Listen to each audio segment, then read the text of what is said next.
Karibu kwenye chaneli hii ya Director Curtis. Kama ni mara yako ya kwanza kuona video hii, basi nikuombe kwa support yako uweze kusubscribe kwenye chaneli hii.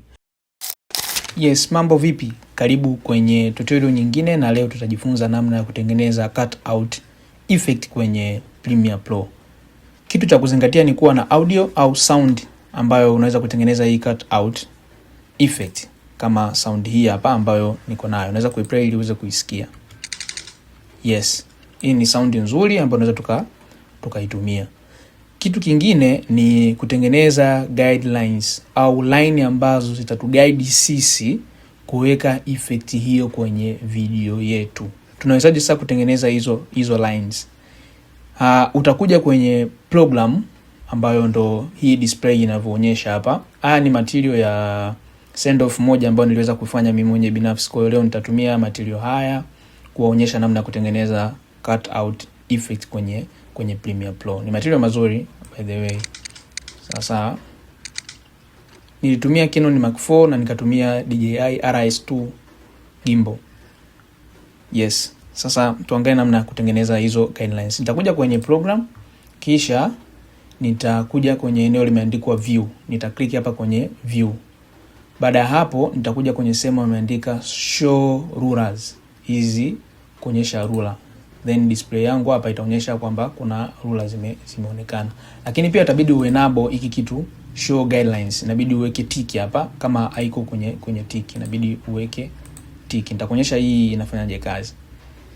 Sasa hapa inabidi tutulie, tuangalie namna ya kutengeneza hizi guidelines. Yanahitaji mahesabu kidogo, lakini mahesabu ni mepesi zaidi jinsi ya kuyafanya. Sasa nitasogeza hii clip yangu ya juu hapa, ni kiangalia vizuri itakuwa inaapia juu hii kabla ya hii ya chini. Nitakuja kwenye hii clip ya juu, kisha nitaenda kwenye effect control, nitaenda kwenye scale, nitapunguza kidogo ili nione inavyo overlay. Nitaipunguza, nitaweka labda ya 85. Yes, 85 ya 85 inanitosha hii 85. Sasa nitakuja tena kwenye hii audio yangu hapa chini. Kwenye hii audio kuna hizi kick ambazo zinaonekana zime raise.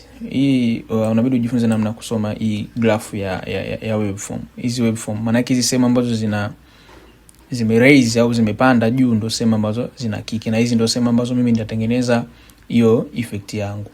So nitakuja hapa mwanzoni kwanza, kisha inabidi tufanye sasa hesabu. Tukiangalia hii sequence imetengenezwa kwa resolution ya 1080, yani maana yake ni 1080 kwa 920. Yani ukiangalia hapa inatoka 0 mpaka eneo hili hapa kuna 1920. Kwa na kutoka hapa juu kwenda chini itakuwa ni 1080. Kwa hiyo hiyo ndo resolution ya screen yetu au ya video yetu ambayo tumeenda kuiweka hapa. Sasa inabidi niweke lines hapa katikati hapa, niweke lines hapa ili niweze kutengeneza cutout effect. Nawekaje sasa hizo lines? Inabidi nifanye hesabu. Kama ni huu urefu hapa mpaka hapa ni 19 kwa 20, na mimi nataka nitengeneze video zangu nikiangalia hapa kwa hizi kiki ziko kiki 1 2 3 4 5. Tena naweza nikaweka markers. Nikishika hii audio afu nikabonyeza M, utaiona hii marker imejitokeza. Kwa nitasogea tena marker sehemu nyingine hapa mbele. Kwenye hii kiki nitabonyeza M, utaona marker imejitokeza. Nitakuja hapa, nitabonyeza M marker, nitabonyeza M. Hizi ni marker ambazo unaweza kwenye video yenyewe au audio yenyewe moja kwa moja, unabonyeza tu M. Lakini kwa namna ya kutengeneza marker hapa juu ambayo ni chapter markers. Hizi ni marker ambazo unaweza kutengeneza kwa segments, kuweka segment kwenye timeline. Ila hizi markers hapa nilizobonyeza M ni keyframe ambazo zinakaa kwenye audio yenyewe au video, ambayo hata nikisogeza nikimove kitu inasogea na keyframe zake. Kwa nitabonyeza Control Z kurudisha pale mwanzoni. Sasa tuende kutengeneza hizo guidelines. Kwa hiyo hizi marker jumla ziko total ngapi? 1 2 3 4 5, ziko 5. Kwa hiyo video zangu inabidi ziapie zikiwa zimekuwa cutted au ziko cut out 5. Kwa nitakuwa na video moja kipande 2 3 4 5. Sasa kama hapa nataka niweke video 5, Maana yake nitaacha space huku moja na huku space moja. Si utakuwa unanielewa? Yeah, na mimi utakuwa unanielewa vizuri. Kwa hiyo nitakuwa na space 7. Video zitakuwa 5 katikati, lakini left na right nitaacha space moja moja kwa sababu sitaki hii video itokee mpaka mwisho na mwisho. Kwa hiyo nitaacha space moja na huku nitaacha space moja. Zitakuwa space total space 7. Sawa, nitakuja sasa kwenye calculator. Yes, hiyo calculator nitasema ni urefu wangu ni 19, 20. Baada hapo nitagawanya kwa space ngapi? 7. Sasa itakuwa ni 274. Kwa kila baada ya umbali wa 274 itabidi niweke hiyo line. Sawa sawa, ya ni nyepesi tu namna ya kuweka. Sasa ngoja tuweke. Nitakuja kwenye hizi ruler, nitasogeza hii line. Umeona hapa nimehold tu kushika hapa nikarudisha hapa. Kwa maana yake tayari nishaweka hii guidelines. Yaani hii ni line ambayo itakuwa mimi inanisaidia ku align vitu. Sasa inabidi niende hapa namba, unaona inajiandika nikisogeza hivi. Inajiandika 214, 246, 274. Yes. Sasa inabidi niandike 274 precisely, yani mimi mwenyewe kwa mkono wangu. Nitachokifanya nita right click, nitakuja kwenye edit guide, nitaandika 274. Nikiklik okay, itaenda kukaa pale kwenye 274. Kwa hiyo space yangu ya kwanza nimeshaitengeneza. Kwa hapa inabidi zitokee space total space 7. Sawa? Haya, nitakuja sasa kwenye line nyingine, nitasogeza tena line ya pili. Hii hapa. Kwa sasa hii inafanyaje? Nita right click, nitakuja kwenye edit, nitaandika 274 mara utatumia star shift hiyo kwenye keyboard yako utaweka star, nitaandika 2, maana yake itakuwa ni 274 mara 2. Itajizidisha yenyewe, ni program kwa kompyuta inaelewa. Nikisha click hivyo utaona imekaa hapo. Nitaongeza sasa guidelines nyingine. Nitasema right click, itakuja 274 star 3. Kwa click hapo itakuwa hivyo. Kwa unaona zinaanza kujipanga zenyewe tu bila mimi kufanya kutumia nguvu nyingi kutengeneza hizo lines. Nitasogeza line nyingine. Nitasema right click 274 star nimeandika nini tena? Star 4 kwa sababu nilikuwa nimeandika 3 mara kwanza. Kwa nitaandika hapo, utaona nimeshajiclick. Nitasogeza tena line nyingine. Kwa hii ndio njia ya kutengeneza hizi guidelines kwa mahesabu zaidi. Kwa hiyo niliandika 4, sasa hivi naandika 5, 274 itakuwa hapo. Umeona yeah. Kwa hiyo hebu tuandike ya mwisho, itakuwa ni 274 shift star 6 now.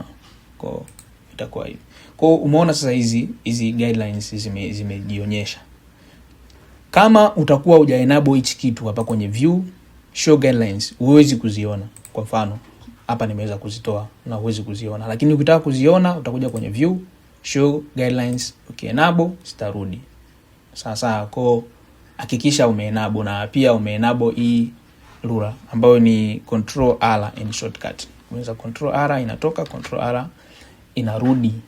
Kwa hiyo sasa tukiangalia hizi space sasa zimeshakuwa space 7. Okay, 7 pamoja 2 3 4 5 6 7. Kwa nimehesabu rahisi sana. Ni kujua tu kama umetumia resolution ya 4K ambayo ni 3840 utagawanya kwa 7, lakini kama umetumia resolution ya 1080 maana yake itakuwa ni 1920 utagawanya kwa 7. Hii kwa kitu ambacho nimeweza kutengeneza zina video 5 kama sound yangu inavyosema ni 1 2 1 2 3 4 5. Kama utakuwa umetumia 2 kwa maana utachukua tu 1920 gawanya kwa 2, ambapo sasa utaacha space 4 kwamba itatokea huku itatokea kwamba left moja na right moja, left moja, katikati zitakuwa video 2. Kwa piga hesabu kwamba wakati unataka kutengeneza hizi cutout, piga hesabu za space 2 kushoto na kulia utakuwa umeziacha. Sawa? Sawa. Sasa tuone namna ya kutengeneza hizo cutout. Cha kufanya mimi nita click hii video, nitakuja kwenye effect, kisha nitaandika crop. Nitaandika crop nitaichukua nitaweka kwenye video yangu. Kisha sasa nitakuja hapa chini. So baada ya hapo maana yake nita click crop, kisha mimi nitachofanya nitasogeza tu hizi lines. Nikifika hapa zitakuwa tunajia lines zenyewe. Yeah. Kwa utaona. Sasa ili pendeze nitaacha kama frame 1 au 2 kwenye kila nitakavyokuwa nakata kwenye kila crop moja. Kwa mpaka hapo nitakuwa nishatengeneza hii cutout ya kwanza. Nitashika alt, nitasogeza juu, kisha nita trim kidogo kuja hapa, maana yake nitakuja kwenye kiki ya pili. Kisha nayo nitashika crop, maana yake hii nitaisogeza hapa ndani. Unaona? Yes, tutakuwa hivyo. Tayari nishatengeneza cutout nyingine. Nitashika tena alt, nitasogeza, nitarudisha hapa ndani. Nitashika hii video, nitakuja kwenye crop, nitashika crop, kisha nitasogeza hii. Nita-align hapa mwanzoni kabisa, afu then nitakuwa nimeacha zile space za frame mbili, yani space ambazo zina sehemu mbili. Kwa hiyo nitashika tena, nitabonyeza alt, nitapeleka juu, nitaduplicate, maana yake ukishika alt na kupeleka juu maana yake nimeduplicate. Kwa hiyo nitasogea hapa mwanzoni, nitakuja tena kwenye crop, nitashika hii crop, nitaisogeza mbele. Kwa hiyo nitaweka hapa mwanzoni kabisa kwa align hivi. Baada hapo nitashika tena alt, nitapeleka juu, nitaisogeza mbele.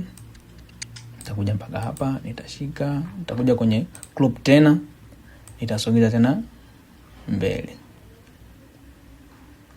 Sawa sawa.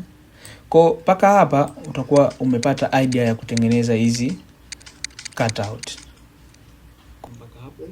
So mpaka hapo nitabidi nipunguze kwa ku-highlight video zote, kisha nitabonyeza Control K. Maana yake nita trim hapa, nitazitoa hizi zingine zote, nita delete. Sawa. Kwa hapa utakuwa unaona hizi guidelines bado ziko.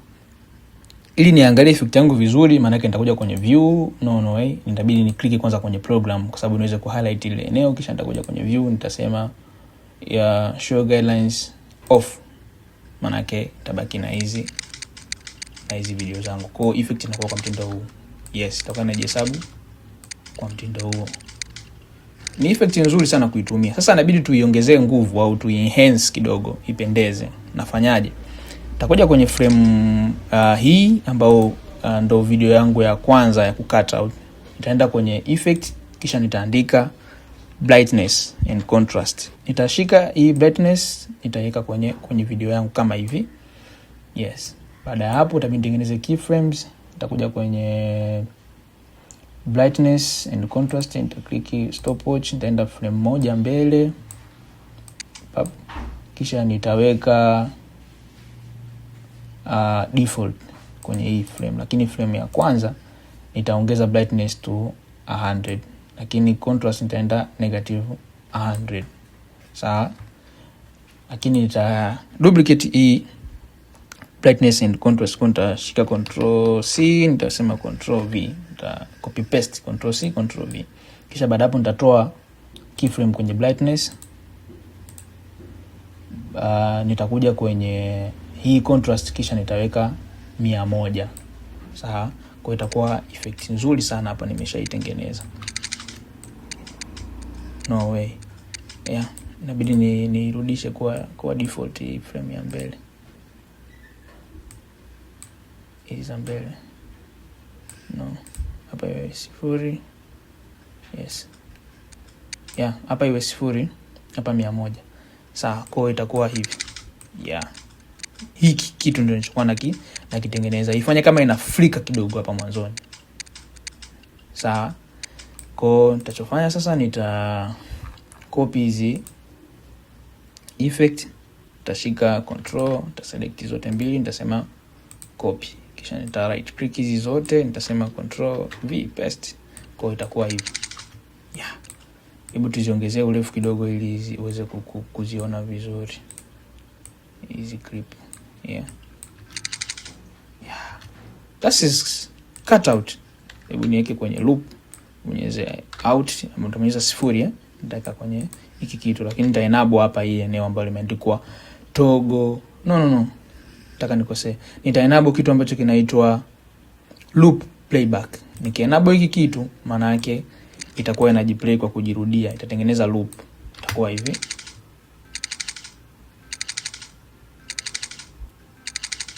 Yes, this is cut out transition. Ni transition au effect nzuri sana, unaweza kutumia kwenye opening zako za video. Kwa hiyo hivyo ndivyo ambavyo unatakiwa kufanya na kutengeneza cut out transition. Ina mitindo mingi, inaweza nikakuonyesha mtindo mwingine wa kutengeneza hii cut out transition. So hebu tuangalie mtindo mwingine wa kutengeneza cut out transition.